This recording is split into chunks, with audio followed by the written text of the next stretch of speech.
Atomic spectra most important topic है हमारा, uncertainty with in the atom.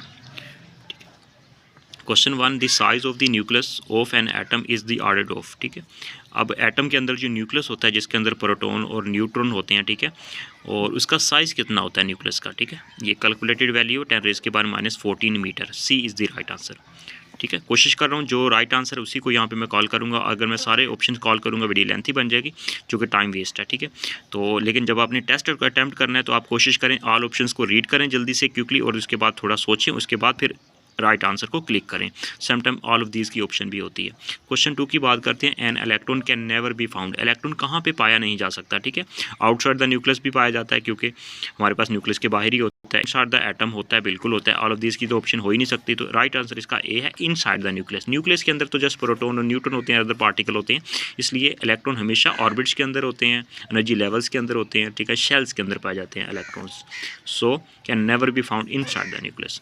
Next MCQs number 3, the radius of the hydrogen atom is about. Hydrogen atom का radius कितना होता है, तो इसके ये कैलकुलेटेड वैल्यू है। ठीक है, 5 × 10⁻⁻11 मीटर। ठीक है, इसको हम नैनोमीटर में भी कन्वर्ट कर सकते हैं। ठीक है, क्वेश्चन 4 की बात करें। The maximum uncertainty in the measurement of the position of an electron inside the nucleus is of the order of. ठीक है, तो मैक्सिमम यहाँ पे अनसर्टेनिटी जो है वो कितनी होती है, वो होती है 10⁻⁻14 मीटर।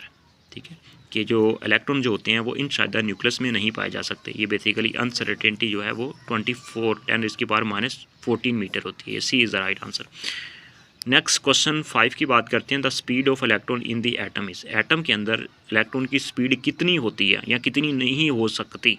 ठीक है, तो इसका राइट आंसर है less than the speed of light. Speed of light से कम होती है। ठीक है, और स्पीड ऑफ लाइट से ज़्यादा नहीं हो सकती इलेक्ट्रॉन की स्पीड। ठीक है, इक्वल भी नहीं हो सकती। तो राइट आंसर बनेगा ए, स्पीड ऑफ लाइट से लेस होगी इलेक्ट्रॉन की speed in the atom.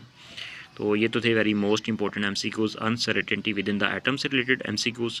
Top 5 MCQs हमने यहाँ पे डिस्कस किए हैं। इसी तरह फर्दर लेके चलेंगे। हमारा मोस्ट इंपॉर्टेंट टॉपिक है नेक्स्ट लेज़र से रिलेटेड। ऑल इंपॉर्टेंट MCQ डिस्कस करेंगे जो आपके फिजिक्स के कम्पिटेटिव एग्जाम में हेल्प करेंगे। All the best, take care.